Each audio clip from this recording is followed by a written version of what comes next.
आखिर राजा इल स्त्री कैसे बन गए थे और 1 महीना स्त्री 1 महीना पुरुष बनने का वरदान किसने दिया था। स्त्री बने राजा के साथ विवाह किसने किया। राजा बने स्त्री से कितनी संतानें हुईं तथा पुरुष से किन्नर कैसे बने। कथा बड़ी हैरान करने वाली है, तो वीडियो में अंत तक जुड़े रहिए। आल ही के देश के राजा इल प्राचीन समय में हुए थे। वे बड़े धर्मात्मा और प्रजापति करदम के पुत्र थे। यशस्वी इल ने संपूर्ण पृथ्वी अपने अधीन कर ली और पुत्र के समान प्रजा का पालन किया। देवता, दैत्य, नाग, राक्षस और गंधर्व सब उनसे डरते थे, सदा उनकी पूजा किया करते थे। उनके कुपित होने पर तीनों लोकों के प्राणी भयभीत हो जाते थे। बड़े धार्मिक, बलवान और बुद्धिमान भी थे। एक बार वे चैत्र के महीने में सेना लेकर किसी रमणीय वन में शिकार खेलने गए। वहां उन्होंने हजारों जीवों का वध किया, किंतु उनको संतोष न हुआ। फिर वे उस वन में पहुंचे जहां कार्तिक का जन्म हुआ था। उस वन में भगवान शंकर पार्वती के साथ क्रीड़ा करते थे। पार्वती का प्रिय करने के लिए स्त्री का रूप धारण करके वे उनके साथ एक पर्वत पर विहार करते थे। शिव के प्रभाव से उस वन के सब वृक्ष और पशु पक्षी आदि भी जो पुरुषवाचक थे, वे भी स्त्री रूप हो गए थे। वहाँ जो कुछ था सब स्त्री रूप हो गया था। उस समय इल महाराज शिकार खेलते हुए उस वन में पहुँचे। उन्होंने देखा कि यहाँ जितने जीव हैं सब स्त्री ही रूप देख पड़ते हैं। फिर उन्होंने अपने को भी स्त्री रूप में देखा। सैनिक भी स्त्री रूप हो गए। तब राजा को बड़ा दुख हुआ। जब उन्हें यह मालूम हुआ कि भगवान शंकर का प्रभाव से यह सब हुआ है, तब वे और भी डरे। डर के मारे शिव की शरण में गए। तब शंकर हंसकर बोले, हे राज ऋषि, उठो, पुरुषत्व के सिवा और क्या चाहते हो। जो इच्छा हो वह मांगो। भगवान शंकर के यह कहने पर भी शोक से पीड़ित राजा इल ने और कोई वरदान न मांगा। वे शोक से व्याकुल होकर देवी पार्वती के पास गए और अंतःकरण से प्रणाम करके बोले, हे देवी, तुम सब लोगों की ईश्वरी हो, तुम्हारा दर्शन निष्फल नहीं होता, हमारे ऊपर कृपा दृष्टि करो। राजा इल का अभिप्राय समझकर शिव के पास बैठी हुई पार्वती बोली, राजन, हम आधा वरदान तुमको दे सकते हैं और आधा देव देव दे सकते हैं। इसलिए स्त्री तत्व और पुरुष तत्व के विषय में जो चाहो आधा हमसे मांग लो। यह अद्भुत वचन सुनकर राजा इल बड़े प्रसन्न हुए। उन्होंने कहा, हे देवी, यदि तुम हमारे ऊपर प्रसन्न हो तो हमको यह वरदान दो कि हम 1 मास स्त्री रहें और 1 मास पुरुष। पार्वती ने कहा, राजन, ऐसा ही होगा। तुम जब पुरुष रूप रहोगे तब तुमको स्त्री भाव का स्मरण रहेगा, और जब स्त्री रूप रहोगे तो पहले का पुरुष भाव तुम्हें स्मरण न रहेगा।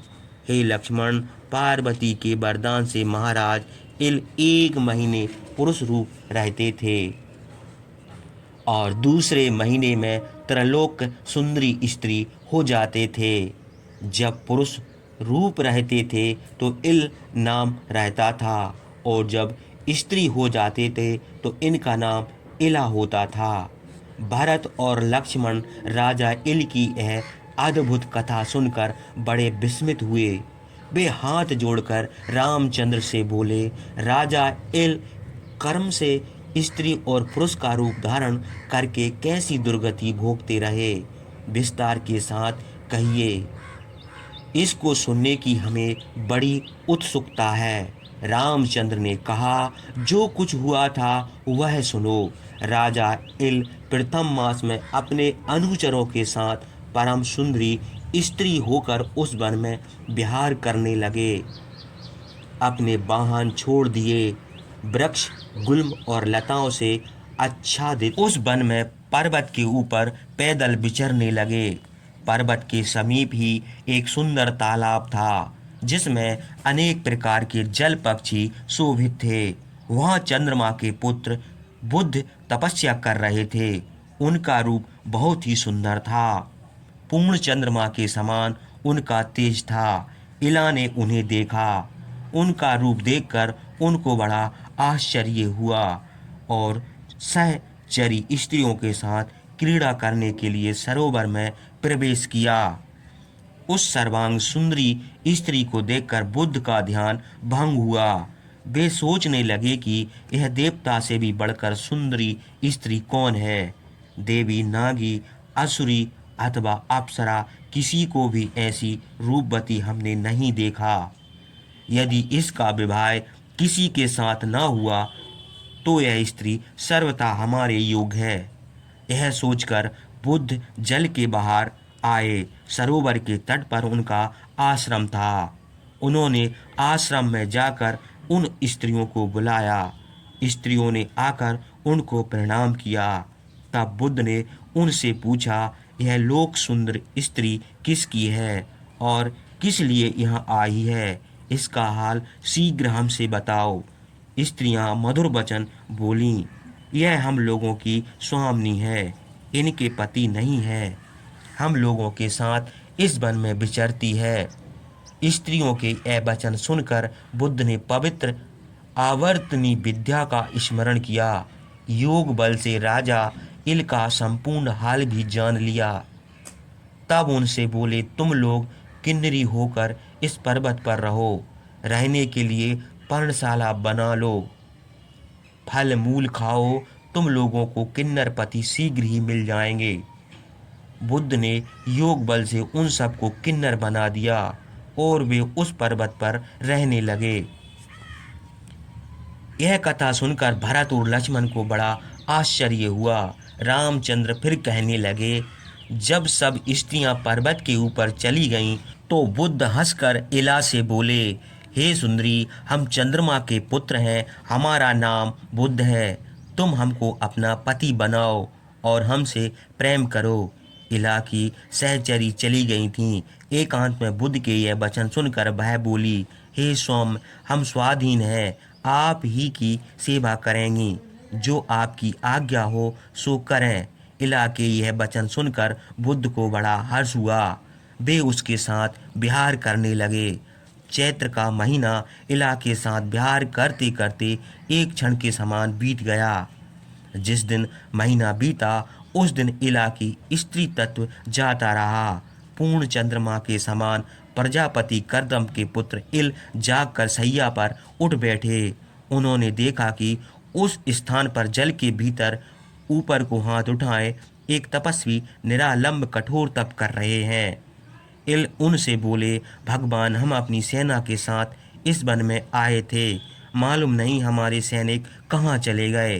साप के कारण राजा इल पहले का सब हाल भूल गए थे। बुद्ध ने कहा, राजन, तुम्हारे अनुचर ओले बरसाने के कारण मर गए हैं। बड़े वेग से वायु चल रही थी, उसके भय से तुम हमारे आश्रम में सो गए थे। अब कोई घबराने की बात नहीं है, किसी बात का भय ना करो, तुम्हारा कल्याण हो। फल मूल खाओ और इसी आश्रम पर सुख से रहो। अनुचरों का विनाश सुनकर राजा इल को बड़ा दुख हुआ। उन्होंने कहा, भगवान, अनुचरों के नष्ट होने से हम अपना राज नहीं छोड़ेंगे। हम एक क्षण भी यहाँ रहना नहीं चाहते। हमको जाने की आज्ञा दीजिए। यदि हम नहीं जाएंगे तो हमारा ज्येष्ठ पुत्र धर्मज्ञ यशस्वी शशबिंदु राजा बन बैठेगा। स्त्री पुत्र को त्याग कर हम यहाँ नहीं रह सकते। आप ऐसे अशुभ वचन ना कहिए।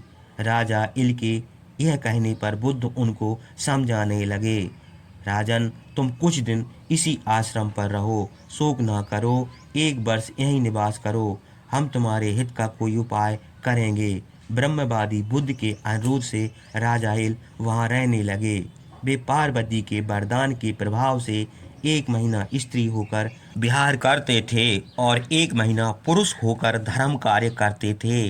9वें महीना उन्होंने एक पुत्र उत्पन्न किया। उस पुत्र का नाम पुरुरवा हुआ। पिता के समान उसका रूप था। उत्पन्न होते ही इल ने उस बुद्ध को सौंप दिया। इस तरह क्रमशः 1 मास स्त्री और 1 मास पुरुष होकर सुख भोग और धर्म की बातें करते हुए 1 वर्ष बीत गया।